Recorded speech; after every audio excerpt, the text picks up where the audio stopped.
او الله تعالی او فرمایل چې ان الله یامرکم ان تؤدوا الامانات الى اهلها. الله تاسو ته حکم کوي چې امانت دا حقدار هغه ته رسوي. دا د دې آیات شان نزول شو. دې ځای کې مفسرین هغه دا ذکر کوي د قرآن کریم دغه دا بلاغت دی او د قرآن کریم دا اعجاز دی چې لفظ یو ذکر کی خو هغې کې ډېر شی احکام هغه بیا ذکر کیږي. یو حدیث کې هغه راځي چې یو مجلس کې په یو میټینګ کې په یو جرګه کې هغې کې چې یو خبره هغه چې دی نو وشوه دا ګورې هم چې دی نو امانت دی.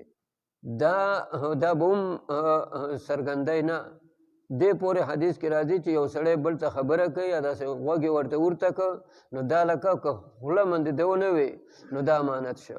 دغه خبره دا بیا بل چاته چې دی نو کول چې ما ته په غوږ کې دا خبره وکړله یا په جرګه کې دا خبره شوې ده یا په میټینګ هغې کې دا خبره چې دی نو شوې ده چې د هغې څرګندول هغه جرګې والا او د هغه میټینګ والا هغه نه غواړي نو د دې څرګندول دا هم چې دی نو خیانت دی.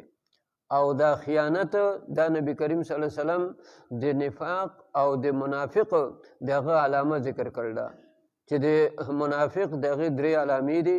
یو دا چې خبره کوي نو دروغ به وي، یو دا چې سو وعده کوي دغه خلاف به کوي، او یو دا چې یو خبره یو شی د ورڅخه امانت که دغه خیانت به کوي.